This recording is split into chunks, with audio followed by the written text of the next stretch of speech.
আমি কোনো ভূমিকা পেতে রেখে রাত অনেক হয়ে গেছে, তাই সরাসরি আমি আমার আলোচনায় প্রবেশ করতেছি। আমি সূরাতুল কালাম থেকে 4 নম্বর আয়াত আপনাদের সামনে পড়েছি। 2 জায়গা থেকে হাদিস পেশ করেছি। এগুলোর সামনে নিয়ে কিছু কথা। মানব জীবনের সবচেয়ে বড় উন্নতি হলো মানুষের চারিত্রিক উন্নতি, আর মানব জীবনের সবচেয়ে বড় অধঃপতন, মানব সমাজের অধঃপতন, মানব জাতির সবচেয়ে বড় অধঃপতন হলো তাদের চারিত্রিক অধঃপতন। মানুষের যেন চারিত্রিক অধঃপতন না হয়, মানুষের চরিত্রের উন্নতি কল্পে, মানুষের চরিত্র অধঃপতন ঠেকাতে এবং চরিত্র গঠন করতে আল্লাহ তাআলা যুগে যুগে নবীদেরকে মানুষের চরিত্রের শিক্ষক করে দুনিয়াতে পাঠিয়েছেন। বাবা আদম থেকে শুরু করে আমাদের নবী পর্যন্ত যত পয়গম্বর দুনিয়াতে এসেছিলেন, এরা সবাই চারিত্রিক গুণে শ্রেষ্ঠ ছিলেন এবং জাতির জন্য চরিত্রের শিক্ষক হয়ে চারিত্রিক জীবনের আদর্শ হিসেবে যুগে যুগে নবী রাসূলগণ পৃথিবীতে আগমন করেছেন। যখনই মানুষের চরিত্র দাগ পড়েছে, চরিত্র নষ্ট হয়েছে, তখনই জমিনে অধঃপতন এমন হয়েছে যে শান্তি শৃঙ্খলা হারিয়ে গেছে, অশান্তির দাবানল জ্বলেছে এবং চারিত্রিক অবক্ষয় অধঃপতনের কারণেই শিলাবৃষ্টি, জমিন উল্টায়া দেওয়া এবং জমিনে মহাপ্লাবন দিয়েও আল্লাহ তাআলা অধঃপতনের শাস্তি মানুষকে আল্লাহ তাআলা দান করেছে।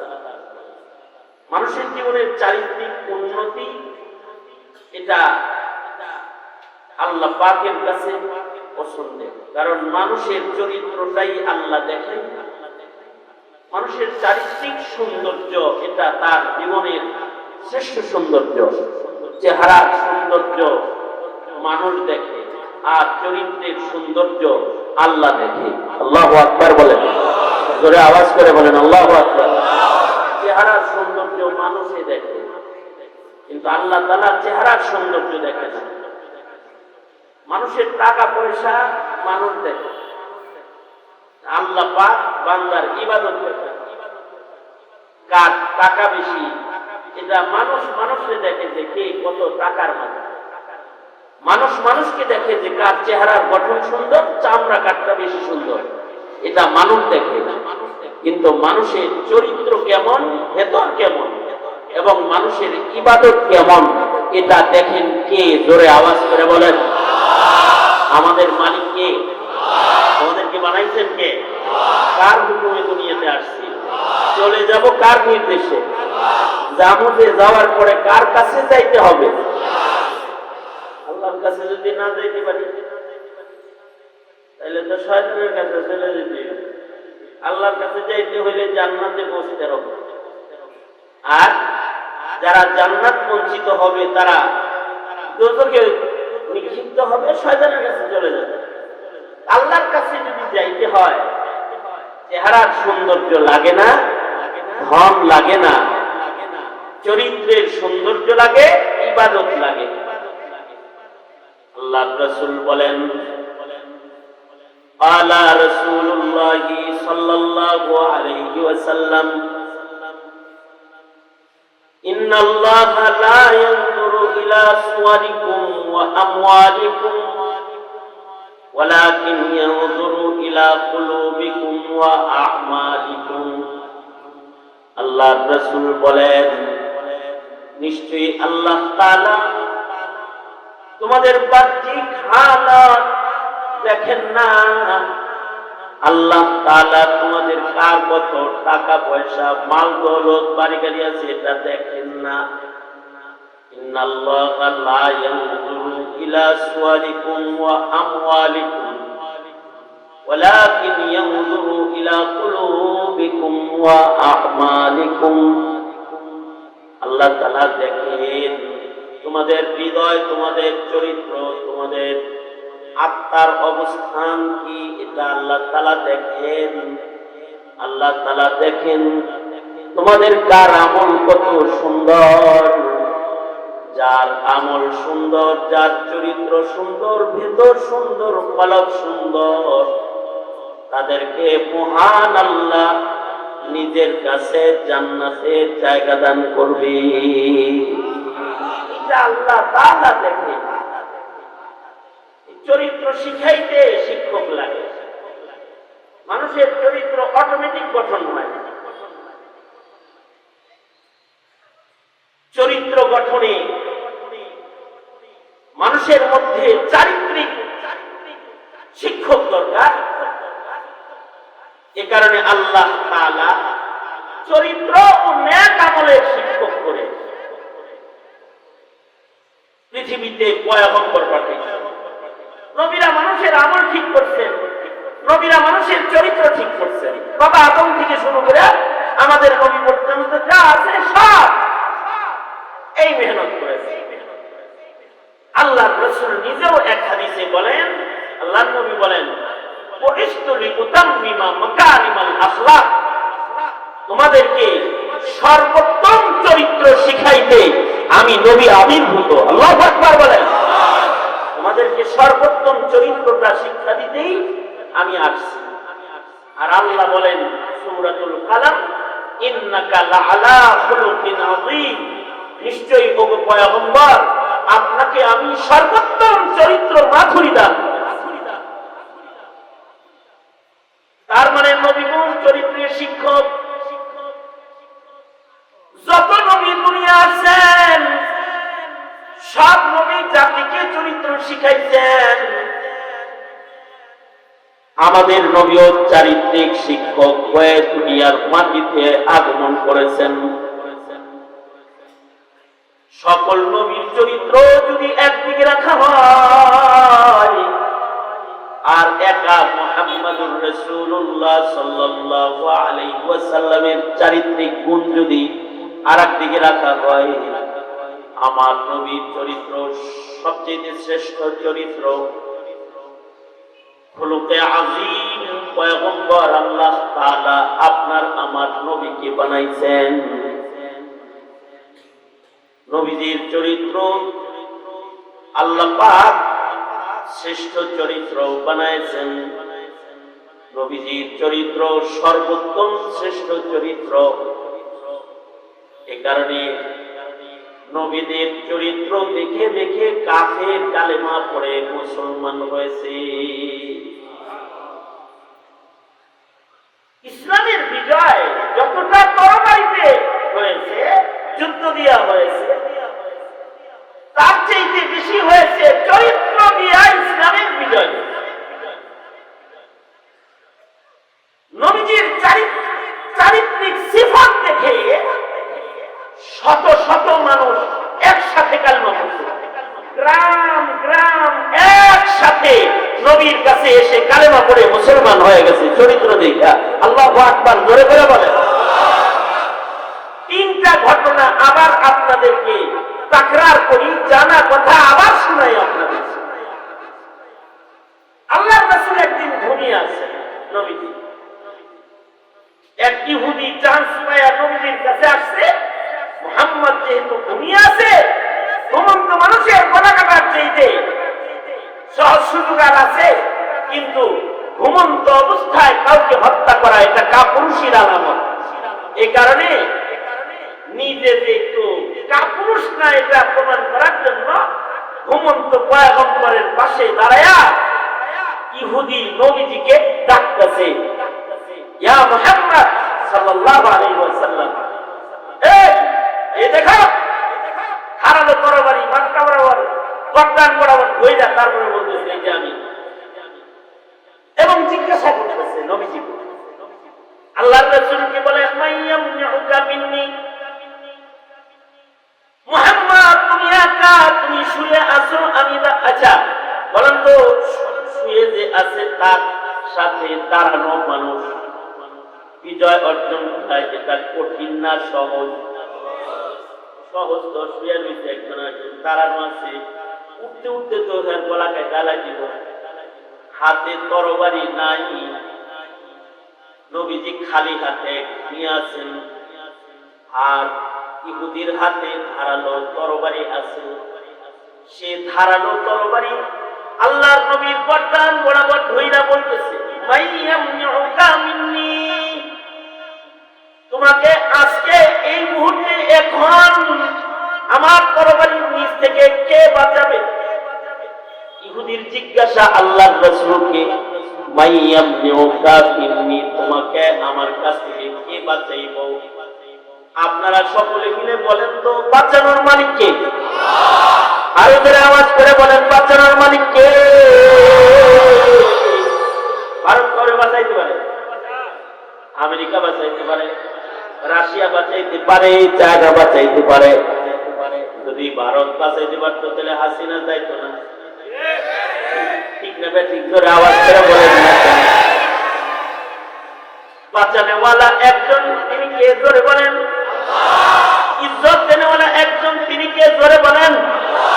ইজ্জত করনেওয়ালাও একজন, তিনি কে? মরণ দেন কে? মরণ তো আল্লাহ দান করবেন।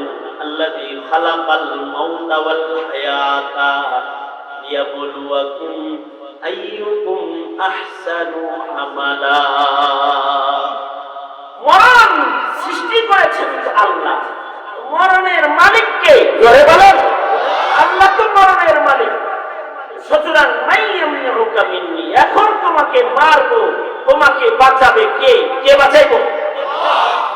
আল্লাহ নবীজি আস্তে করে নিজের জবান দিয়ে উচ্চারণ করেছেন, আমাকে বাঁচাবে আল্লাহ। জোরে বলেন আল্লাহ। আরো জোরে আওয়াজ করে বলেন। একেবারে নবীজি যেমন বলছেন হেমনে বলেন, সোয়া মানুষ হাতটা আকাশের দিকে তুলে বলছে, আল্লাহ, আল্লাহ বাঁচাবে। হাত উঠান উঠান উঠান। কে বাঁচাবে? কে? আল্লাহ, আল্লাহ বাঁচাবে। এই কথাটা বলছেন। নবীজির জবানে এই কথাটা উচ্চারিত হওয়ার সাথে সাথে আল্লাহ তাআলা ইহুদির দিলে কম্পন ঢেলে দিয়েছেন। ইহুদি কাঁপতে শুরু করেছে, তার হাতে তরবারি হাত থেকে খৈসা জমিনে পড়ে গেছে। এই ফাঁকে নবীজি শোয়া থেকে উঠছেন, ইহুদির পড়ে যাওয়া তরবারিটা নিজের হাতে লইছেন। এবার নবী আলাইহিস সালাতু ওয়াস সালাম ইহুদির গলায় তরবারিটা ধইরা বলে, মাইয়ামনিউকা মিন্নি, তোমারে এখন কে বাঁচাইবে? ইহুদির মুখে তো আর আল্লাহ, আপনি বাঁচাইবেন। আল্লাহর রাসূল বলেন, আমি ইচ্ছে করলে এখন তোমার গর্দান ফেলতে পারতাম, কিন্তু মানুষের গর্দান খেলা শিখাইতে আমি আসি না, আমি আখলাক শিখাইতে এসেছি। মানুষকে মাফ করতে আসছি। যাও, তোমারে মাফ করে দিলাম, আমি তোমাকে ক্ষমা করে দিলাম। আল্লাহর রাসূল আরেক হাদিসে বলেন, খুদিল আফওয়া ওয়া আমুর বিল উরফি ওয়া আ'রিজ আনিল জাহিলিন। নবীজির একটা হাদিস, খুদিল আফওয়া ওয়া আমুর বিল উরফি ওয়া আ'রিজ আনিল জাহিলিন। তুমি যদি চরিত্রবান হতে চাও তাহলে মানুষকে বেশি বেশি মাফ করতে থাকো। তোমার যারা কষ্ট দেবে খালি কইবা মাফ মাফ মাফ করে, মাফ করে দিবে, যা করে মাফ করে দিবে। এই ক্ষমাটা যাদের চরিত্র সুন্দর তাদের মুখে ক্ষমা শব্দ বের হয়, আর যাদের চরিত্র খারাপ তাদের খালি প্রতিশোধ পাইবে, প্রতিশোধ প্রতিশোধ। 21 বছর পরে হাসিনা প্রতিশোধ নিছে, প্রতিশোধ নিতে যায় জুলুম করছে, এর বাপে মাফ করে দিয়ে গেছে। হে আয়া, কি এক জিনিস বাইর করলো, কি স্বাধীনতার পক্ষ বিপক্ষ। এই জিনিস মানুষের চোখে রঙিন চশমা একটা পরাইয়া দিল। স্বাধীনতার বিপক্ষের শক্তিকে, যুদ্ধ অপরাধীদেরকে ক্ষমা করা হবে না। যুদ্ধ অপরাধী এই আইনটা বানায়া যারা যুদ্ধের সময় অপরাধ করেছে তাদের কয়জনকে খুঁজে পাইছে তা জানি না, তবে শরিয়াত টুপি দেখে দেখে সাধারণ ইমানদার নেককারদেরকেও যুদ্ধ অপরাধী বানায়া ফাঁসির রশিতে ঝুলানোর মতো অপরাধ আর নেককার জুলুম হাসিনা করেছে। অথচ আখলাক কাকে বলে? আখলাক করা হয় খুদিল আফওয়া, মানুষকে ক্ষমা করো, ওয়াকমুর বিল উরফি, মানুষদেরকে নেক কাজের আদেশ করো, ভালো কাজের মারুফ কাজের আদেশ করো। ওয়া আরিজ আনিল জাহিলিন, আল্লাহ পাক আল্লাহর কালামেও বলেছেন ওয়াইদা খাতাবাহুমুল জাহিলুনা ক্বালু সালামা, জাহেলরা তোমাকে গালি দেয় তো তাদের গালিতে পাল্টা গালি দিও না, এটা আখলাক না, তুমি তাদের সালাম দিয়ে চলে যাও, শান্তি কামনা করো তাদের জন্য, এটা হলো আখলাক। আল্লাহর রাসূল ইহুদিকে বললেন মাফ করে দিলাম, তার মানে ক্ষমাটা একটা আদর্শ। ক্ষমাটা কি? জোরে বলেন, ক্ষমা কি?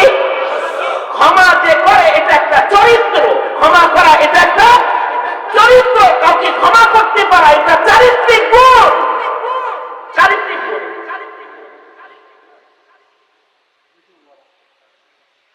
এক যুদ্ধের ময়দানে কাফেরও গ্রেফতার হয়েছে, নারী পুরুষ, মুসলমানদের বিজয় হয়েছে। ইসলামের নিয়ম হইল কাফেরদের সাথে যদি মুসলমানদের যুদ্ধ হয়, যে সকল কাফেররা মুসলমানের হাতে বন্দী হবে তারা এদের দাসদাসী হয়ে যায়, এরা যদি বন্দী করে এরাও দাসদাসী হয়ে যায়। তৎকালীন সময় যুদ্ধের আইন, আল্লাহর রাসূল যুদ্ধে বিজয় অর্জন করলো, সাহাবীরা মুশরিক নারী ও পুরুষরা মুসলমানদের কাছে গ্রেফতার হইল। মুক্তিপণ নিয়ে ছুটে দেওয়ার নিয়ম ছিল, মুক্তিপণ দিয়ে ছুটে নিয়ে যেত আসলে। আল্লাহর রাসূল সাল্লাল্লাহু আলাইহি ওয়াসাল্লাম যুদ্ধে আছেন, হঠাৎ করে দেখলেন কিছু যুবতী মেয়ে গ্রেফতার হয়েছে, কিছু যুবতী মেয়ে মুসলমানদের হাতে গ্রেফতার হয়েছে। আল্লাহর নবী রাহমাতুল লিল আলামিনের নজর এই যুবতী মেয়েগুলোর উপরে একবার পড়েছে যে কিছু মেয়ে গ্রেফতার হয়েছে। আল্লাহর নবী দেখলেন এই মেয়েগুলোর ভেতরে একটা মেয়ে আছে যার গায়ে কাপড় সুন্দর না, বড় লোকের মেয়ে মনে হইতেছে। বড় লোকের মেয়েরা অর্ধলঙ্গ বেশি হয়, রাগ করার কিছু নেই। গরিবের মেয়েরা বোরকা পরে বেশি, চালে বেশি। ধনী যত হয় কাপড় তত ছোট হয়, বহিনীর ঘরের বহিনী হয়েছে। এদের জামার হাতা ছোট, এদের সালোয়ার উপরে দিকে পরে, এদের জামা কাপড় ছোট হইতে হইতে দেহ প্রদর্শন তাকে এটা একটা আধুনিকতা বানাইছে। বর্তমান সময়ের মডার্ন বড়লোক ঘরের মেয়েদের ভেতরে এই এক কুস্বভাব কাফের মুশরিকদের কাছ থেকে জোয়ারের পানির মতো বিস্তার লাভ করেছে।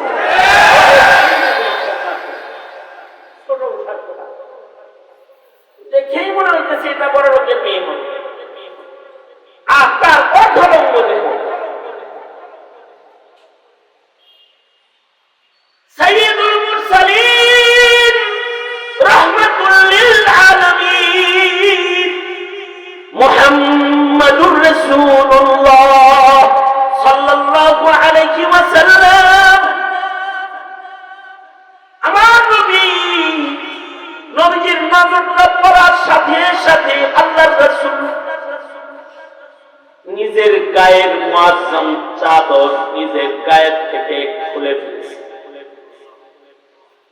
আল্লাহর নবী নিজের গায়ের চাদরটা খুইলা একজন সাহাবীর হাতে দিয়ে বলে, এই যে এই মেয়েটাকে ঢাইকা তাকে আবরু করে দাও, ওর সৌন্দর্য যেন সবাই দেখতে না পায়। তখন কথা এক নদী হয়েছে।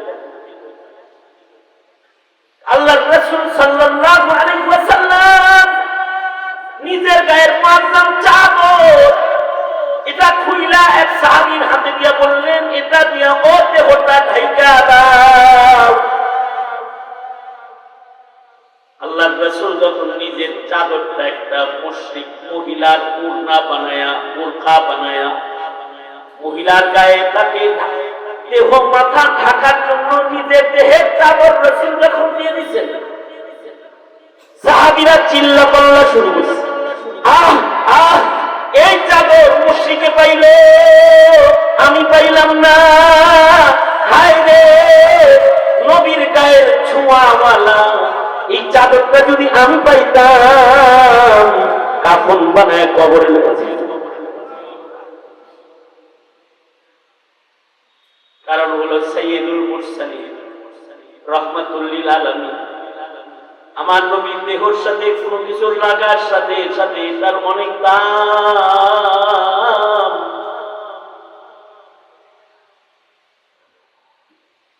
নবীজি যে কাপড়ে বসে কাপড়ের একটা দাম আছে,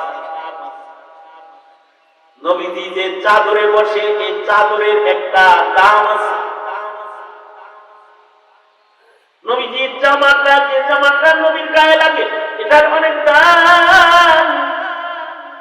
এমনকি হাদিসে আছে যে মাটিটা আল্লাহর রাসূলের জিসমে আঠারের সাথে লেগে আছে, এইটারও অনেক দাম। মদিনার মাটি যেটা নবীজির জিসমে আঠারের লগে লাগে আছে এটার অনেক দাম। এই মাটির দাম আল্লাহর কাছে আল্লাহর আরশের চাইতে বেশি দামি। যে চাদর নবীর গায়ে লাগে এটারও অনেক দাম। উম্মে হাবিবা রাদিয়াল্লাহু আনহা আল্লাহর রাসূল সাল্লাল্লাহু আলাইহি ওয়াসাল্লামের স্ত্রী, আমাদের মা।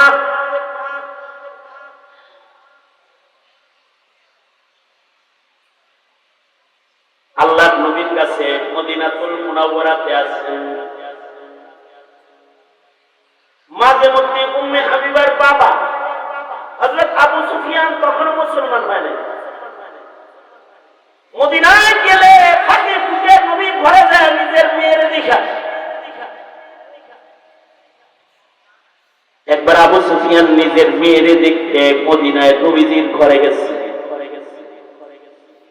হযরত উম্মে হাবিবা দেখেন যে বাবা আবু সুফিয়ান আমার ঘরে আইতেছে। আবু সুফিয়ান কি সাধারণ মানুষ নাকি? আবু সুফিয়ান মক্কার শেখ হাসিনা।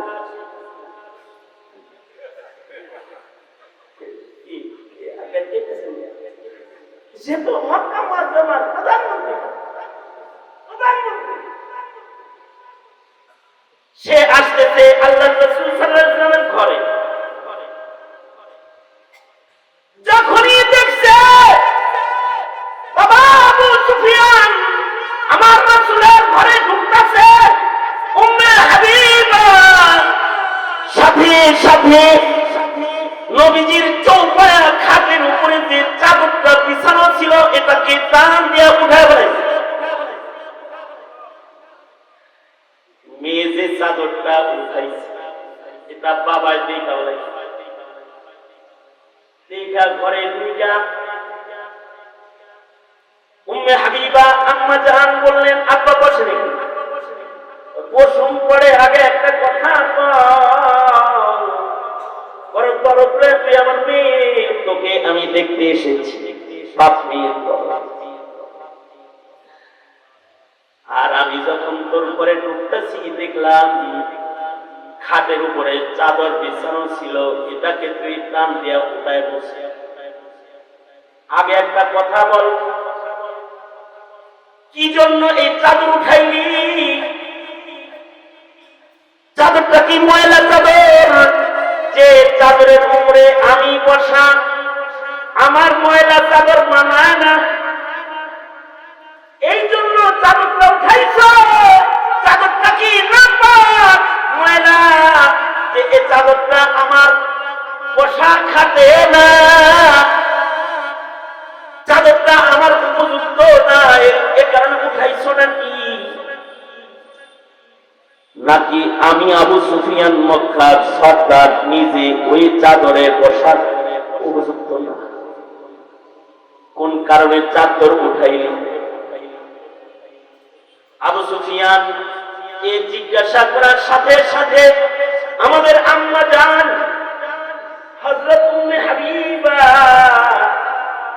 মাথাটা নিচের দিকে দিয়ে তাকায়া বলে, বাবা হিসেবে আপনাকে সম্মান করি, শ্রদ্ধা করি, কিন্তু বাবা যে চাদরটা এই খাটের মধ্যে বিছানো ছিল, এই চাদরটা আমার সরকার, আমার সরকার মুহাম্মদুর রাসূলুল্লাহ সাল্লাল্লাহু আলাইহি ওয়াসাল্লামের শুয়ে থাকার চাদর, তিনি আসবেন বলে বিছাইছিলাম, কিন্তু বাবা আপনি হঠাৎ করে ঢুকেছেন। যে চাদরের মধ্যে সাইয়্যিদুল মুরসালিন নবীর দেহ মুবারক লাগে, অমন চাদরের উপরে আমি একটা ইমানদার হিসেবে কোন কাফের বাবারে বসতে দিতে পারি না।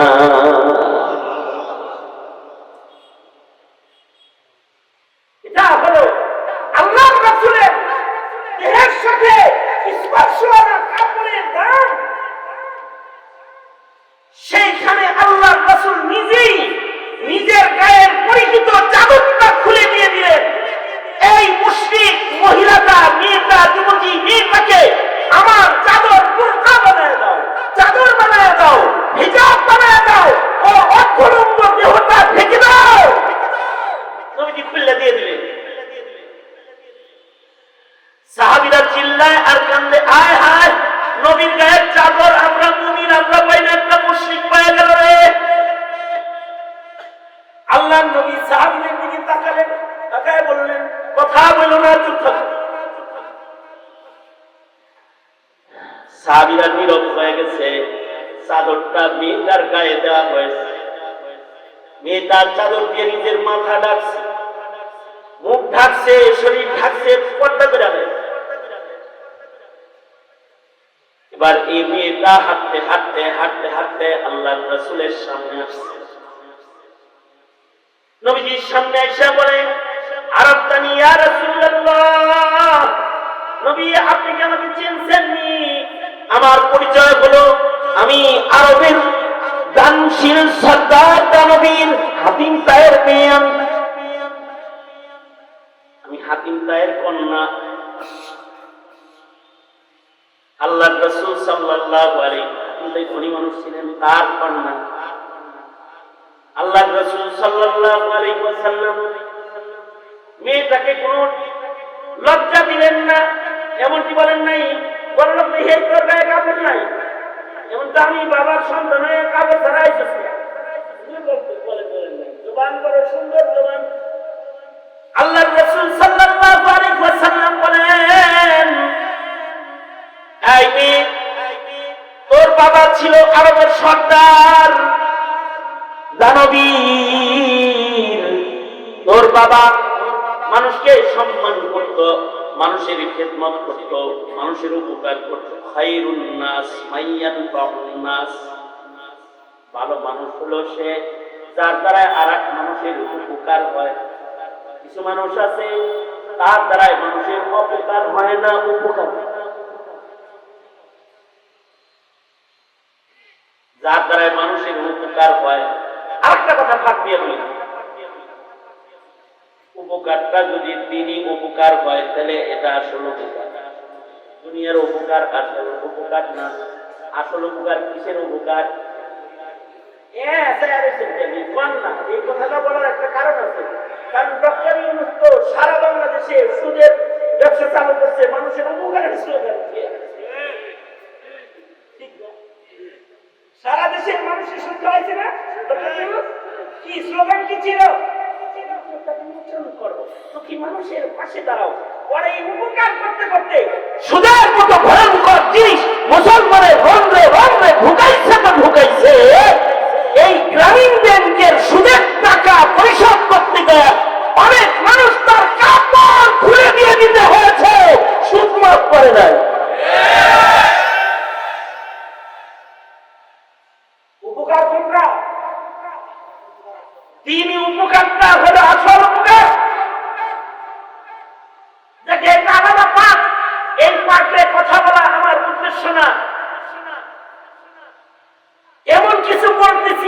আপনাদের মরণের আগেও ভুলবেন না এরকম সুন্দর কোন ঘটনা। এগুলো তো মরণ আগেও মানুষ ভুলে না একবার শুনলে। তো হযরত নবী আলাইহিস সালাতু ওয়াস সালাম বললেন, তোমার বাপ ছিল পরোপকারী, তোমার বাবা ছিল পরোপকারী, তোমার বাবা আরবের একজন সম্মানিত মানুষ ছিলেন, হাতিম তাই। আমরা উত্তরবঙ্গের হাতিম তাই হিসেবে একজন আলেমী দ্বীনকে চিনতাম, ধনীদের না চিনলেও। তিনি হলেন ইউসুফ নিজামী রাহমাতুল্লাহি আলাইহি।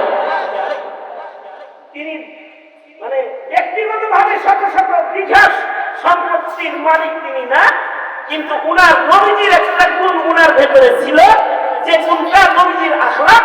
উনার কাছে অনেক টাকা আসতো, উনি সব টাকা মানুষকে দিয়ে দিতেন। কেউ উনার কাছে আসলে খালি হাতে যাইতো না, দুই হাত ভরে দিয়ে দিত। এই গুণটা মুহাম্মদুর রাসূলুল্লাহ সাল্লাল্লাহু আলাইহি ওয়াসাল্লামের গুণ। সহিহ হাদিসে আছে, এক লোক নবীজির এই গুণ শুইনা মসজিদে নববীতে আসছে। মসজিদে নববীতে আসতে আসতে আইসে তো আইসে মসজিদের ভিতরে ঢুকে বসে। আগের যুগের মসজিদ কিন্তু এত বড় ছিল না। এখনকার মসজিদে নববী এর চতুর্দিক দিয়ে রাউন্ড দিতে 4-5 কিলোমিটার। মানে এটা চতুর্দিক দিয়ে হাঁটতে গেলে ঠ্যাঙ্গের কিছু থাকতো না, পায়ের কিছু থাকবে না, সব যদি দরজা বন্ধ করে দেয়, আপনি ওই পাশ থেকে হাইটে বাবুল সালামে ঢুকতে চায় কেউ, আর যদি বাবুল বাকি দিয়ে বাইরেতে যায় পাটি উঠি ব্যথা হয়ে যাবে। এত বড় মসজিদ। নবীজি বলছেন এই মসজিদ বড় হতে হতে উহুদ পর্যন্ত যায় ঠিক। এটা আমার মসজিদ, এটা বড় হইতে হইতে উহুদ পাহাড় পর্যন্ত যায় ঠিক দেখে আমাদের আগে। কিন্তু নবীর যুগে মসজিদটা ছিল ছোট্ট, এই কয়েকটা খুঁটি মিলা এতটুকু জায়গা হবে। কিন্তু এই বড় মসজিদের আকর্ষণের চাইতে ওই ছোট মসজিদের আকর্ষণ তখন বেশি ছিল।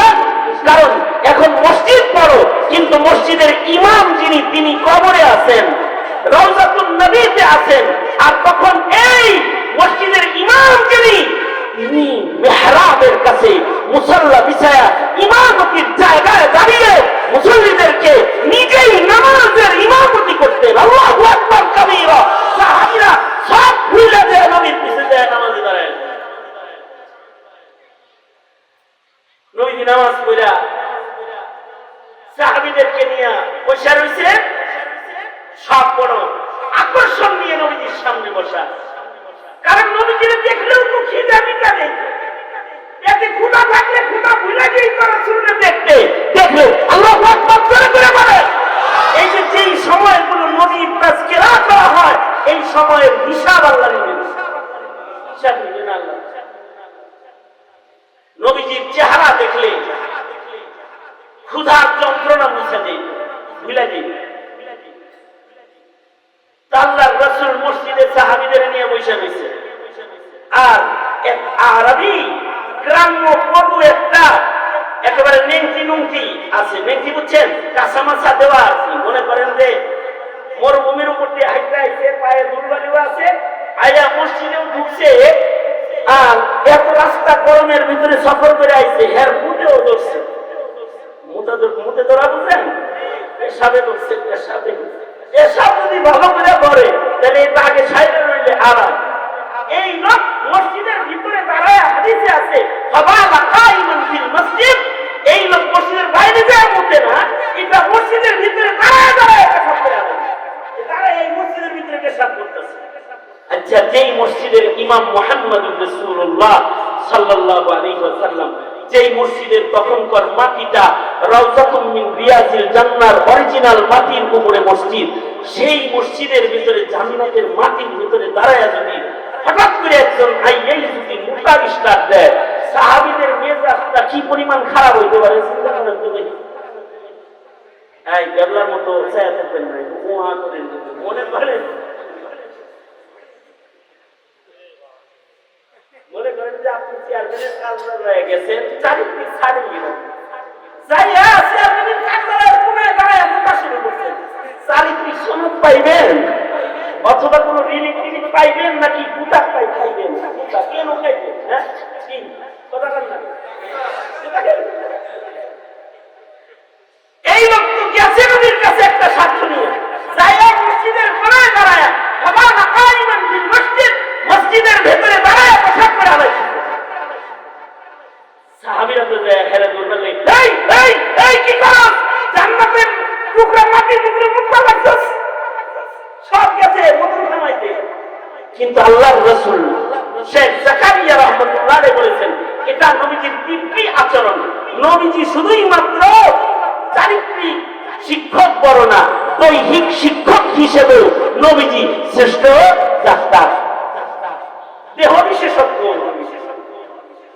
হঠাৎ করে যদি পেশাব খাইতে যায় দেহের ক্ষতি হবে, আল্লাহর রাসূল বলেন এই সাহাবী দাঁড়াও দাঁড়াও দাঁড়াও, কামটা সারতে দিন, কামটা সাইরে ফেলতে দিন, কামটা আস্তে করে সে সাইরে ফেলতে।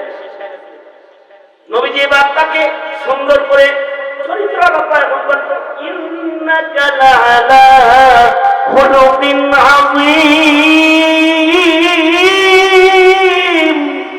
ইন্নাকা লাআলা খুলুকিন আযীম। আল্লাহর রাসূল তো খুলুকে আযীম পয়গম্বর। নবী তাকে ধমক দিয়েও ডাকলেন না, আস্তে করে ডাকলেন এই কাছে। সে আসলো আর রাসূল সাহাবীদের বললেন, এই সাহাবীরা পানি দিয়ে মসজিদটা ধুয়া লাগ। সাহাবীরা সবাই মিলে পানি দিয়ে মসজিদটা সুন্দর করে দৌড় করে ফেলল। আর নবীজি তাকে পাশে বসায়া কাছে টেনে নিয়ে আল্লাহর রাসূল, কথাগুলো খুব খেয়াল করে শুনুন, নবীজি কাছে বসায়া তাকে আগলেন করে বলতেছে, কি জন্য আসছো? আইসি আমি শুনছি আপনার কাছে অনেক টাকা পয়সা আসে, আপনি খালি মানুষের দিয়ে দেন। এটা নবীদের একটা গুণ, হাতিম গায়ের গুণ হলো দিয়ে দেওয়া। তার মানে নবীদের একটা সিফাত হাতিম গায়ের গুণ। আল্লাহর রাসূল সাল্লাল্লাহু আলাইহি ওয়াসাল্লাম আপনার কাছে আসছি, আপনার কাছে নাকি অনেক মাল আসে, কিন্তু আপনি মাল রাখেন না, আপনি এগুলো মানুষের ভিতরে বিতরণ করে দেন। আমি একটা ভুখা মানুষ, আমি একটা গরিব মানুষ, দেহাত থেকে গ্রাম থেকে আইছি, পেটে ক্ষুধা, ঘরে দারিদ্রতা, আমার কাছে আইছে, আমার কিছু দেন। আমাদের কাছে আইসা আমাদের বাড়ি করে পেশাব করলে দেওয়া তো দূরের কথা, তারা কৈন দিতাম, মার দিতাম, ঘুষি দিতাম, গা ধরে বাইর করে দিতাম। কিন্তু আল্লাহর রাসূল তাকে অনেকগুলো টাকা দিলেন, দিনার দিরহাম দিলেন। শুধু দিনার দিরহাম দিলেন না, সুবহানাল্লাহ বলার লাগি তো রেডি হয়ে বসে লাগিয়েছেন না, কথাটা কইয়া যায় এরপরে কোন আল্লাহর রাসূল তাকে বললেন তোমার বাড়ি কোথায়? সে বর্ণনা দিল অনেক দূর। আল্লাহর রাসূল তাকে জিজ্ঞেস করলেন এত দূর থেকে আইছো কেমনে? নিজের পা দেখায় পায়ে পায়ে আইছে, পায়ে আইছে, পায়ে আইছে। গরিবের গাড়ি হইলো দুই পাও, অনেকে 4 চাকায় ঘুরে, আর গরিব মানুষরা কয় চাকায় ঘুরে?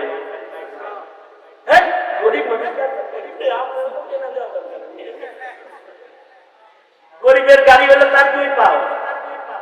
লোকটা বলে আমি প্রায় হাইটা আসছি আল্লাহর নবী, আমার কোন সওয়ারি নাই। আল্লাহর নবী বললেন এই বাইতুল মালে যে উটগুলো আছে এর ভিতর থেকে সবচেয়ে সুন্দর সুস্বাস্থ্য একটা উট ধরে এসো। একটা উট নিয়ে আসলো, আর আল্লাহর নবী এই উটটা তাকে দিয়ে বলেন এই যে তোমার যানবাহন দিয়ে দিলাম। আর মানে হলো এই যুগে যদি কেউ একটা উঠা দিয়ে পায় তাহলে একটা প্রাডো গাড়ি পাইছে। এই জমানার প্রাডো গাড়ি আর ওই জমানার প্রায় সমান সমান, কারণ মরুভূমির উপর দিয়েও হাঁটে, মরুভূমির উপরে জাহাজ হলে আল্লাহ বলেন আফালা ইয়ানজুরুনা ইলাল ইবিলি কাইফা খুলিকাত। উটকে আল্লাহ তাআলা বড় আবেগ ভাবে বানাইছেন, মরুভূমির উপর দিয়ে উঠ হাঁটে, এর কোনো পানি লাগে না। মরুভূমির উত্তপ্ত রোদের তাপে সে কাতর হয় না, তার পানির ভান্ডার থেকে সে অল্প অল্প করে পানি পান করে আর মরুভূমির উপর দিয়ে হাঁটে। আজব সৃষ্টি আল্লাহ পাকের। এই উট একটা যানবাহন হাদিয়া দিয়ে দিছে, হাদিয়া দিয়ে পায় নেন, এটা হাদিয়া দিয়ে দিলাম, যাওয়ার সময় পায় এটা যেতে হইব না, উঠে চলে যাই। শুধু উট দিলাম না, কিছু ছাগলও দিলাম। এই ছাগল গুলা তোমাকে হাদিয়া, এই ছাগল গুলা তুমি দুধ খাইবা, বাড়িতে পালবা, বাচ্চা দিব, দুধ খাইবা। তার মানে টাকা দিছে, ছাগল দিছে, উট দিছে, যে মসজিদে এসে পেশাব করছে হেরে দিছে। এই লোক আস্তে করে চলে গেছে।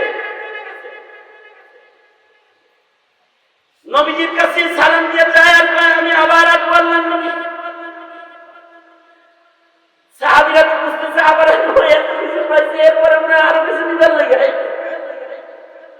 কিন্তু এই লোক বাড়িতে দেয়া বলে, দূর থেকে আমরা মুহাম্মদ নামটা শুনছি, হায় রে মুহাম্মদ সাল্লাল্লাহু আলাইহি ওয়াসাল্লামের নাম। তিনি দেখতে যেমন সুন্দর, তার চেয়ে তার চরিত্রটা আরো বেশি সুন্দর। ও আমার এলাকাবাসী, তোরা চাইবিনি মুহাম্মদ দেখতে, চাইবিনি আমার সাথে? কারা কারা মুহাম্মাদের দলে যোগদান করবি? আয়, তোদের একসাথে নবীর দরবারে যাব। এই গ্রাম্য বধূ মসজিদে এসে দাঁড়ায়া পেশাব করেছে যেই লোকটা, আল্লাহর রাসূল তার সাথে এমন একটা আচরণ, এমন একটা ব্যবহার আল্লাহর রাসূল তাকে দিয়েছেন যে সে নিজের বাড়ির এলাকা থেকে 300 মানুষে এক জায়গায় করছে। নিজের বংশের খানদারের 300 মানুষে একত্রিত কইরা সবাই নিয়ে যায়, অনুমতি ছাড়া নবীর মসজিদে ঢুকে না, তার সামনে দাঁড়ায় রয়েছে। কি মাইরা মাইরা রাসূলকে বলে, ওগো আল্লাহর নবী, এই যে ওই যে আমি কিন্তু সেই লোক আইছি, ওগো আল্লাহর নবী একা আসি না, আমার সাথে 300 মানুষ আছে, সবাই নিয়ে কি ভিতরে ঢুক মনে, সবাই নিয়ে ভিতরে দুইটা কয়, সরকার গো, সেদিন আসছিলাম আপনার কাছ থেকে মাল নিতে, আপনি মাল দেন, আজকে আমার এলাকার 300 মানুষ লয়ে আসছি, আপনার কাছে যে চরিত্রটা আছে ওই চরিত্রটাই করতে। এই সবাই কালেমা পড়ে আপনি মুসলমান বানাইছেন। ইন্নাকা লাআলা খুলুকিন আযীম। মুহাম্মাদুর রাসূলুল্লাহ সাল্লাল্লাহু আলাইহি ওয়াসাল্লাম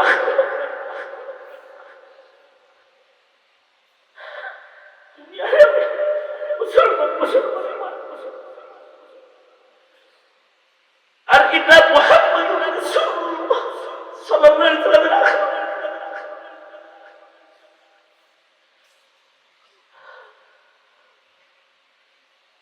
বধূ মেয়েটা ধনীর ঘরের মেয়েকে আল্লাহর রাসূল নিজের গায়ের চাদর দিয়ে দিয়েছেন। সরওয়ারে দু আলম নিজের মুআজ্জম চাদর একটা মেয়েকে বুরকা বানিয়ে দিয়েছে। এই মেয়েটা রাসূলের কাছে এসে বলে, আমি হাবিব তাইর কন্যা। আল্লাহর রাসূল বলে, তোর বাবার ভিতরে একটা সিফত ছিল, দানের সিফত, যেটা নবীর সিফত, তুই সেই বাপের কন্যা হওয়ার কারণে তোকে জেলখানা থেকে মুক্তি দিয়ে দিলাম। মেয়েটা বলে, সরওয়ারে দু আলম, আমি একা মুক্তি নেব না, যদি আমাকে মুক্তি দিতে হয় তাহলে আমার সাথী যারা আছে সব মেয়েগুলারে ছেড়ে দিয়ে, এতগুলা মেয়েকে দাসী বান্দি বানায় আমি একা মুক্তি নিয়ে বাড়ি যাবো, আমার বাবা এমন শিক্ষা আমার দেয়। আল্লাহর নবী যদি সবাইরে মুক্তি দেন তাহলে আমি মুক্তি নিব, আর যদি সবাইরে বন্দি করেন তাহলে আমার মুক্তি নিতে হবে না, আমারও বন্দি করে রাখেন। আল্লাহর রাসূল এসে দিয়ে বলে, তোর বাবা যেমন মানুষের উপকারী ছিল, তুইও তো মানুষের উপকারে আসিস। তোর বাবাও সখী, তুইও সখী। যা, তোর বাবার সাখাওয়াতের কারণে তোকে মুক্তি দিলাম, আর তোর সাখাওয়াতের কারণে তোর সাথীদেরকে মুক্তি দিয়ে দিলাম। আল্লাহর রাসূল বলেন, খুদিল আফওয়া ওয়া'মুর বিল উরফ, খুদিল আফওয়া ওয়া'মুর বিল উরফ ওয়া'রিদ আনিল জাহিলিন। খুদিল আফওয়া ওয়া'মুর বিল উরফ ওয়া'রিদ আনিল জাহিলিন। আল্লাহর রাসূল সাল্লাল্লাহু আলাইহি ওয়াসাল্লাম সবাইকে মাফ করে দিলেন, এটা নবীর আখলাক। তারপরে ঘটনা কি ঘটলো? মেয়েটা আয়েশা রাসূলের সামনে করো করে দাঁড়ায়া বলে, ওগো আল্লাহর নবী, দুনিয়ার জেলখানা থেকে দাসীটারে মুক্তি দিলেন, দোজখের জেলখানা থেকে আমার একটু বাইর করবেন। দুনিয়ার জেলখানা থেকে আমারে মুক্তি দিয়েছেন, এবার আমাকে জাহান্নামের জেলখানা থেকে মুক্তি দেন, আমাকে একটু কালমা পড়ান, আমাকে কালমা পড়ান। আল্লাহর রাসূল সকলকে কালিমা পড়ায় দিলেন, সবাইকে যার যার ঘরে ফিরে যাওয়ার জন্য নবীজি সবার সাথে পাহারা থাকবেন। সাহাবায়ে কেরামদেরকে বললেন, যাও এই মেয়েগুলাকে যার যার ঘরে পৌঁছায় দাও। হাতিম তার মেয়ের সাথেও দুইজন সাহাবীকে আল্লাহর রাসূল পাহারাদার দিয়া বলেন, ওদেরকে ওদের বাড়ি দিয়ে আসবা। সেই শামের এক প্রত্যন্ত অঞ্চলে হাতিম তার বাড়ি, মদিনা থেকে 5 দিনের পর আল্লাহর রাসূল সাল্লাল্লাহু আলাইহি ওয়াসাল্লাম দুইজন সাহাবী দিয়া হাতিম তার মেয়েকে পাঠিয়ে দিলেন। দুইজন সাহাবী একটা যুবতী মেয়ের ইজ্জত পাহারা দিয়া হাতিম তার ঘর পর্যন্ত চলে গেল। হাতিম তার বাড়ি গেলে ঘর থেকে বের হয়ে এসেছে আদি ইবনে হাতিম। আদি ইবনে হাতিম, হাতিম তার বড় ছেলে বের হয়েছে, সেও যুদ্ধ থেকে ছিল, যুদ্ধের থেকে ভাগে আসছে।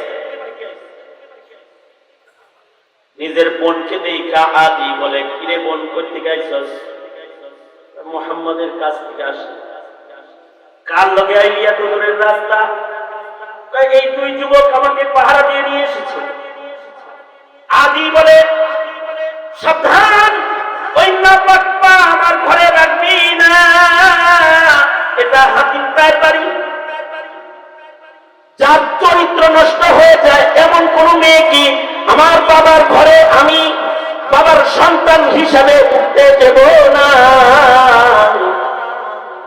বোন ভাইকে বলে, কি বলো এটা ভাই? দুইটা যুবকের সাথে তুই মরুভূমির উপর দিয়ে আসছিস, জঙ্গল পার হয়ে এসেছিস, পাহাড় পার হয়ে এসেছিস, না জানি এই যুবক দুইটা তোরে কতবার ধর্ষণ করেছে, তাদের কাছে তুই তোর চরিত্রকে কতবার বিক্রি করে যে এখানে আইছিস। তোর মতো নাপাক বোন আমার ঘরে জায়গা নাই, যা। হাতিম তার কন্যা তখন গরম হয়ে বলে, আদি সাবধান, কথা বলবো না। আমি চরিত্রের শ্রেষ্ঠ চরিত্র মুহাম্মদুর রাসূলুল্লাহ সাল্লাল্লাহু আলাইহি ওয়াসাল্লামের হাতে কালিমা পড়া মুসলমান, আর আমি সে নবীর হাতে পড়া দুইটা চরিত্রবান ছাত্র। তাদের পাহারায় আমি রাত্রি সফর করে মরুভূমির প্রান্তর পার হওয়াটা আমি নিজের জন্য যতটা নিরাপদ মনে করেছি, কারণ এরা এমন দুই যুবক যারা কোন নারীর উপরে চোখ তুলে দেখার মতো চক্ষু তাদের নাই। তাদের চোখ অবনত চোখ, কোন নারীর ইজ্জত হরণ করা তাদের কাজ না। মুসলমানের কাজ হলো নারীর ইজ্জত পাহারা দেওয়া। এই দুই যুবকের কাছে মরুভূমির উপরে আমি যতটা নিরাপদ ছিলাম, এই আদি তোমার ঘরে বোন হিসেবে তোমার মতো মুশরিক ভাইয়ের কাছে আমি নিজেকে অতটা নিরাপদ মনে করি না। কারণ আমার মুখে আছে কালিমা। তুমি যদি পিতার ঘরে উঠতে না দাও আমি চললাম, আমি থাকবো আমার রাসূলের দরবারে। আদি বলে নবীর দরবারে একা যাইবি কেন, তাহলে আমার এইরকম চরিত্রের তালিম যিনি দেয় তার থেকে দূরে আমিও থাকতে চাই না। আমার এটার নাম হলো ইসলাম। ইসলামী চরিত্র শিক্ষা দেয়। তোমার সন্তানের এই সোনার চরিত্রকে হরণ করার জন্য ইহুদ, নাসারা, ইসকন, হিন্দুত্ববাদ ছেয়ে গেছে তোমার বাংলায়। যেন তোমার সন্তান, তোমার মেয়ে, তোমার ছেলের চরিত্র যেন ঠিক না থাকে। সরকারের আসনে বসে বসে ডক্টর ইউনূস পর্যন্ত তোমার সন্তানকে গান শিখাইতে চায়, চরিত্র নষ্ট করে ফেলতে চায়। স্কুলে স্কুলে গানের শিক্ষক পাঠাইতে চায়। না না, আল্লাহর রাসূল বলেছেন তোমরা তোমাদের চরিত্র সুন্দর করো।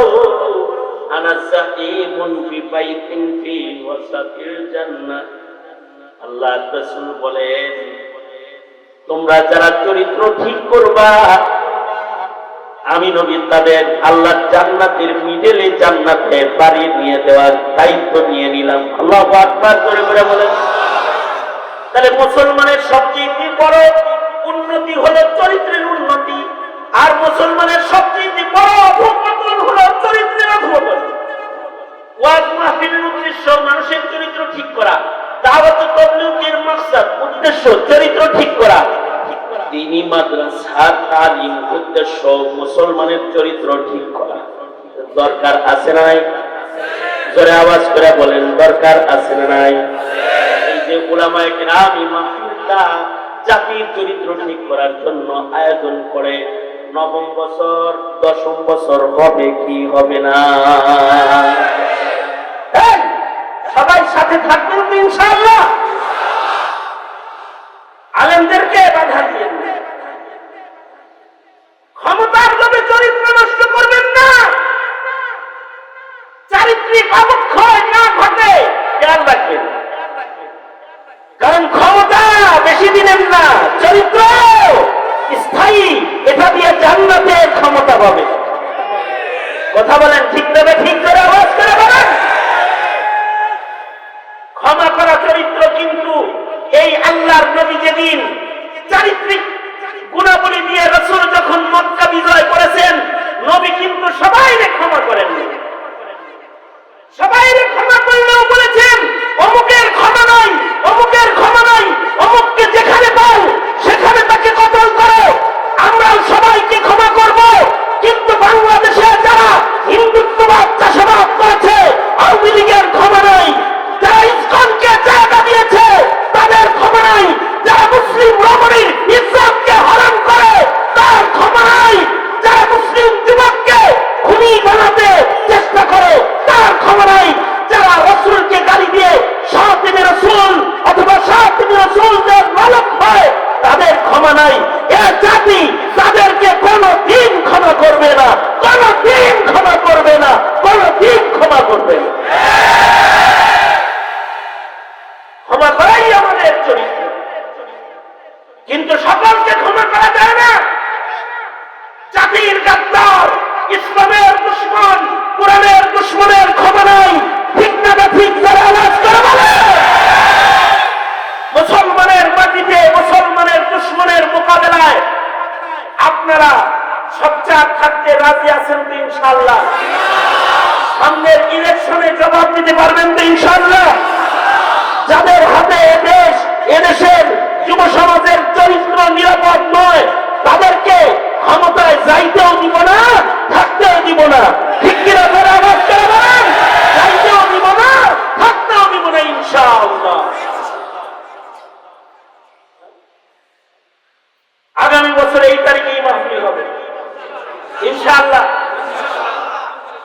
আল্লাহ তাআলা এই মাহফিলটাকে কবুল করেন। উলামা পরিষদের সাথে থাকবেন ইনশাআল্লাহ বলেন। এখন দোয়া হবে, দোয়া না করে কেউ যাবেন না ইনশাআল্লাহ। আলেমদের সাথে কারা কারা থাকবেন হাত তোলেন তো দেখি, বলেন করে আওয়াজ করে আমার সাথে, ইয়া আল্লাহ ওয়াদা করিতেছি উলামায়ে দ্বীন যেদিকে থাকবে আমি সেদিকে, আলেমরা যেদিকে নাই আমি সেদিকে, আলেম উলামা যেখানে, আলেম উলামা নাই যেখানে, এমনি এমনি কোন আলেম উলামা নাই যেখানে, আলেম উলামা আছে যেখানে, স্মরণ থাকবে তো ইনশাআল্লাহ। দোয়া করেন। কাদিয়ানীদেরকে কাফের ঘোষণা করতে হবে, শাতিম রাসূলদের বিচার, জোরে বলেন। আল্লাহ রসুলকে গালি দেয় নাস্তিক মুরতাদের মৃত্যুদণ্ডের আইন সংসদে আনতে হবে, জোরে বলেন ঠিক দেবে ঠিক, জোরে বলেন। এই এজেন্ডা যারা বাস্তবায়ন করবে, কোরআনের ইজ্জত রক্ষা করতে হবে, উলামায়ে কেরামের ইজ্জত রক্ষা করতে হবে, এদেশের মুসলমানের দ্বীনি শিক্ষাকে নিশ্চিত করতে হবে। এই এজেন্ডা যারা নিয়ে ক্ষমতায় যাওয়ার জন্য ভোট চাইবে তাদের ভোট দিবেন। এর খেলাফ যারা ভোট চাইতে হবে ধাক্কা দিয়ে বের করে দিবেন, বেয়াদব ভোট দেওয়ার অধিকার রাখে না। আছেন তো ইনশাআল্লাহ? দোয়া করেন, বলেন ইয়া আল্লাহ ওয়াদা করিতেছি 5 ওয়াক্ত নামাজ ইহতিমামের সাথে সুন্নত তরিকায় আদায় করিব, রমজান মাসে রোজা রাখবো, হজ যাকাত ফরজ হলে আদায় করব, মিথ্যা বলিব না, জুলুম করিব না, গীবত করিব না। ইয়া আল্লাহ দ্বীনের বিপক্ষে ভোট দিয়ে কাউকে সাহায্য করিব ইনশাআল্লাহ। এই পরিষদের সাথেও থাকবে ইনশাআল্লাহ।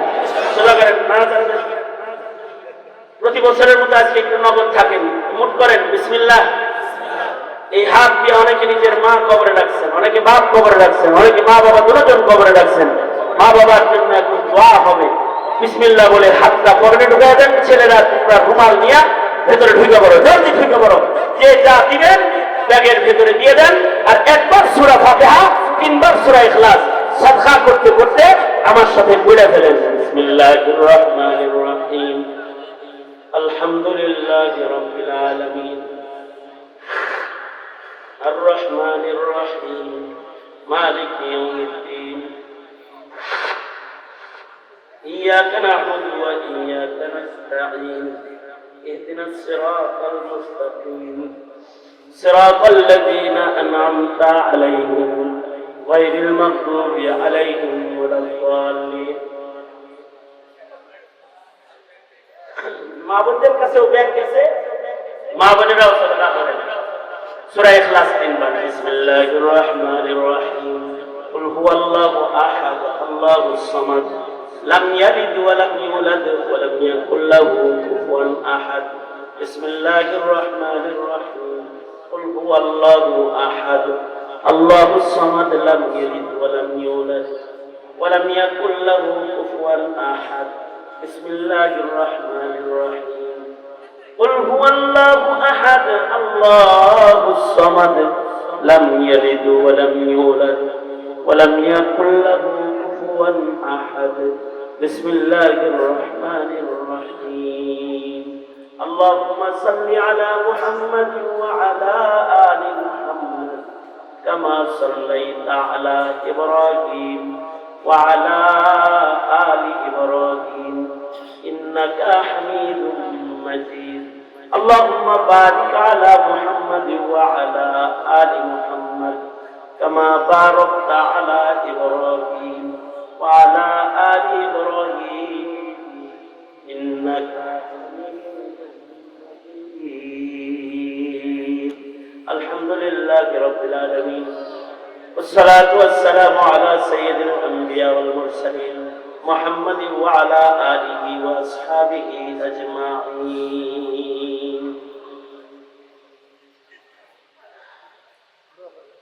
ربنا ظلمنا أنفسنا وإن لم تغفر لنا وترحمنا لنكونن من الخاسرين. রব্বুল আলামিন সূরা কালাম থেকে তোমার বন্ধুর শান বর্ণনা করে তোমার বন্ধুর জীবনী সিরাতের কিছু অংশ তোমার বান্দাদের কানে পৌঁছায় দিয়েছে।